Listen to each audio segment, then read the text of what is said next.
Vi and Vivian gonna be under one roof because it's Will's birthday and his mama ain't gonna miss his birthday. Hilary is doubling down in her thirsty chef content, and Carlton wants Will to be accountable for the fact that his presence disturbed his peace. What's good, y'all? It's your good sister Erica Vane coming to you right here on Erica Vane TV with another Bel Air breakdown. In this video, we're going to be talking about episode 8's trailer and what we can expect from the episode, from what the trailer gives us, the little bit that it does, okay? If you're new here, which you probably are because Bel Air is a new show and it came out of nowhere and has us all in a chokehold, and I do not want to be released. But if you're new here, hit that subscribe button and turn on your bell notification so that you don't miss out on any of my content. I am breaking down all of the hottest television shows and reviewing amazing films, and I think that you're really going to love the conversations that we have right here on Erica Vane TV. So hit the subscribe button so that you don't miss out on any future conversations, whether it's for Bel Air or All American or Power Book 4 Force or Sisters or Power Book 2 Ghosts. You know, I could go on and on and on, but I won't. We're gonna get back to this breakdown. The trailer opens with Will and Aunt Viv meeting Vi at the airport, which I believe is the Clearport. This is giving definitely private jet vibes, honestly, but you know, we gonna mind our business because the Banks is definitely rich. So remember that, Vi. Remember when you walk into this mansion that you just flew over here in a private jet. Don't be cutting and acting a fool. Now we know from the previous or from the original Fresh Prince, Vi had a problem initially seeing Will in this very affluent and elite environment. She started to feel insecurity around what they can provide as the Banks family for him versus what she could provide, and how he got so acclimated to this new lifestyle so quickly. So I definitely am anticipating that being a part of Vi's story, specifically in this episode. I think while the show is doing a phenomenal job of charting its own path, it is pulling amazing nostalgic pieces and very, very important moments from the original so that we're still grounded in these very authentic characters and utilizing a lot of the original source material when it best fits this new story. And I definitely think Vi is going to be giving I still want you to move home, because you know that she didn't want him to actually make the decision to stay, but she did at the end of it a few episodes ago decide that it is ultimately his decision. And then we also know that there's some little residing animosity between Vivian and Vi, and I think that that's going to come to a head in this episode. But at the start of this trailer, we're focused on Will and his birthday and the good vibes, the happiness, the joy that Vi is feeling just in being able to embrace her son again after weeks of being apart. It's going to be a roller coaster of an episode. That's what I'm getting from the first few seconds of this trailer. Now, I'm going to jump around a little bit and talking about the trailer because I want to stick to characters and their specific storyline. So Vi is here to celebrate Will's birthday. Will wants to know the full story on his father. We get a moment of them, which looks like they might be at like one of the promenades by like Malibu, looking over the water, of course doing a touristy thing. And Will just, you know, while they are getting their quality time on, he takes a second and it's like, yo, tell me about my dad. I want to know the full story. And in the trailer, we get to see Vi say that she might tell him about his father while talking to Vivian, and Vivian responds like, have you thought up long and hard about how this will affect Will? Now, I love me some Aunt Viv. Y'all know I stand Aunt Viv on this channel. I got her back, especially when we out here in these Phillip streets, okay? But that's another video for another day. We definitely are having that deep dive conversation. Shout out to all the men who coming for my neck. I still love y'all. But I could see this being something that's like a little bit of a double meaning, because while yes, what would this impact of Will knowing his father and the truth about his father do for him? But also I feel like, what is it going to do for all these adults? Because all of y'all know something that he don't know. So not only is Will going to feel away and feel betrayed by his mother because she's been holding a secret about his father for 17 years, but come to find out Vivian knows and Phillip knows. So all of y'all have been conspiring and all of y'all have kind of betrayed him in a way, and y'all all gonna feel his wrath. So I partially feel like that's what I'm getting from Aunt Viv in this moment of like, yeah, are you thinking about what this is going to do to Will, but then also what is this going to do to us? Aunt Viv has definitely carved out a lane in Will's life right now to be kind of like not only his aunt but his friend. He really, you know, trusts her and he feels, he gets that mom vibe from her, but then also a friend. And I could definitely think that she is seeing this as an opportunity to potentially disrupt the relationship that she's building with Will once he finds out all of the truth.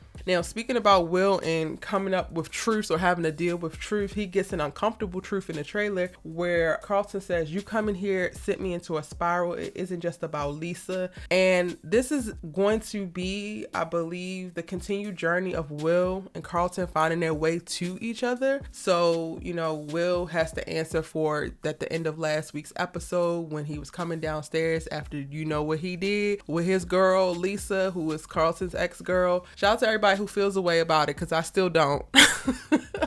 I still don't think that Will is wrong. I said what I said, but we talking about it in the comment section. What intrigued me about this part of the trailer is, while your feelings are valid, Carlton, while you are 100% entitled to your feelings of jealousy and insecurity and anxiety and all of those things that may have been prompted, you feel, by way of Will popping up in your life and kind of disrupting things, everyone else in the world isn't navigated so that Carlton doesn't get mad or Carlton doesn't get anxious. And his arrival wasn't something specifically created to provoke you. So at some point, you're going to have to find better coping mechanisms other than snorting Xanax to figure out how you're going to be able to handle the inconvenient moments in life where you're put into uncomfortable situations and confronted, I guess, with people who ultimately you would want to be or be like, but you can't seem to get past your jealousy enough to befriend somebody and mirror some of their behaviors or mirror some of their habits or mirror some of the things that you really, really like about them. Instead, you go to this confrontational place of jealousy, which is normal, but that is for you to hold. Like, in watching this and having him say this to Will, I'm like, okay, I'm glad that you got to get this off your chest, but what is Will supposed to do with that? Because this is not his problem. It's actually yours. He was literally running from a situation which could have gotten him killed, and you know that. So even communicating this after the fact that you know all that was at stake for his life, and you seem to think that you not being able to manage your anxiety, not being able to manage your life with the addition of Will popping up as if this was a personal attack on you, when in fact it wasn't, that to me is a problem. And ultimately, I think that Carlton is using Will being here, Will getting with Lisa, as a scapegoat to place blame on some of the things that he is dealing with and how he is suffering socially, mentally, and emotionally right now. When the truth of the matter is, you've been suffering. You've been having anxiety issues, which is why you have your Xanax habit. You've been having manipulation issues. You've been doing certain things, which is why you and Lisa aren't together. You've been feeling the pressure of being a black kid in this white, very, very whitewashed world because you've already figured out how to shuck, jive, and coon, and was using that as a way for you to cope and navigate this space. So whether Will showed up or not, you were already not doing well, sir. Of course, somebody walking into your so-called quote-unquote space, being who you actually imagine yourself to be, because I really believe that Carlton is suffering from a very distorted sense of self, and it is exasperated by his anxiety, creating an even greater problem with his insecurities. He literally looks at Will and how Will has been able to rebound and build up himself within this whole framework that is Bel Air, whether it's socially, mentally, with relationships. And I believe that Carlton thought that he was doing it until he saw Will doing it. And then he got to see, like, oh, I actually haven't been cultivating any relationships. I actually don't have a meaningful girlfriend or a relationship. My best friend is a racist. And I know some of y'all were posting in the comment section that Connor wasn't his best friend. We know that, but Carlton just arrived at that point. I ain't gonna go too deep, but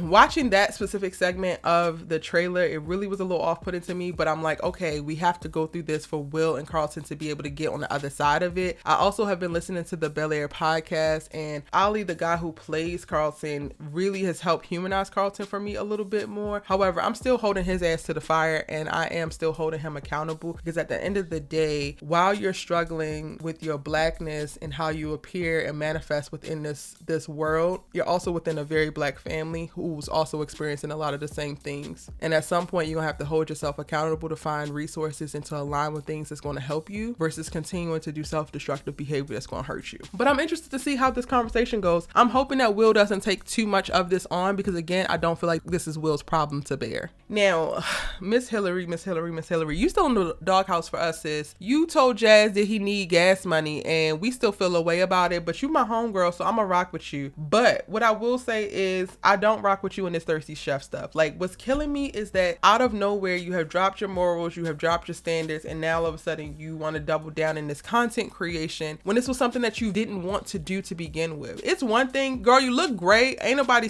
like, nobody is shading you in that regard. You look utterly amazing. Like, I wanted to take that little first video and put it up as a photo in my studio because, girl, you look absolutely amazing. Coco, shout out to you because you gorgeous, girl. But my problem is, like, this is literally something that you did not want to do all of like a week ago, and now all of a sudden you're double down. And in this trailer, she's talking to Phil and Viv, and she's like, I want to really go hard with this. And he's like, well, have you thought about how this is going to affect all of us? And mind you, I've said this in previous videos, y'all, I'm not really caring about what Phil got going on with this damn campaign because he wants people to continue to make sacrifices for him, but he's not necessarily making enough sacrifices for everybody else. So when it comes to Hilary and her content, it's going to be an uncomfortable conversation with your daughter with her cakes out on the internet, but you know, you'll get over it. And at the end of the day, if your record stands strong and true and you're a solid judge, then you can go ahead and win this election regardless. However, I do understand why he feels away, because at the end of the day, who is going to elect a DA whose daughter is on the internet giving up all types of breast cakes and pies in the way of content and supposedly teaching cooking when there's like honey dripping and all? Like, no, girl, no. So we're just going to see that conversation play out. I'm on the side of Hilary, do what you really, really want to do and don't let money change you. I'm really not for her leaning into this thirsty chef model because it's something that she said that she didn't want to do from the jump. And the only thing that has changed is the money. And I don't like or agree with people allowing money to be the greatest influence on them, because money will steer you wrong most times if that's your motivator. If she just wanted to do this because this is who she is and she wanted to express her sexuality and tie it to her food, then I would be all for it. But in this case, I'm, all for Phil, but we're going to see how this conversation plays out. It looks like Vivian in this little scene has thrown her hands up, so it's going to be an interesting conversation between Phillip and Hilary that continues. And this will be the first time that we actually see them at odds, because he has definitely been the guy who's come to her rescue throughout the series so far and has really just been giving her baby girl energy. But now that baby girl is out here on this internet with her cakes out, he like, I don't know if I'm gonna be able to support this. And then last but not least, y'all, we see Phil on a golf course with one of the assembly members, and he's looking to get additional endorsements because Fred is out here siphoning off some of his previous endorsements, so he got to be able to make up some ground. So we're gonna get a little bit of the campaign talk in this episode. That is all of my thoughts. I actually posted the trailer on my Instagram, so if you haven't seen it already, go over to ericavane.com on Instagram and give it a watch, and then let me know what your thoughts, theories, and predictions are in the comment section down below. I would love to hear what you are expecting for episode 8. Also, what are you loving about the series thus far? If you made it all the way to the end of this video and you have yet to subscribe, now is the perfect time to do so. And then also hit that like button to promote the video and help our community grow so that we can build up this conversation around Bel Air, which is one of my favorite shows at the moment. It's definitely going to be top 10 for the year, I'm sure, and we only in March. All right, y'all, until the next one.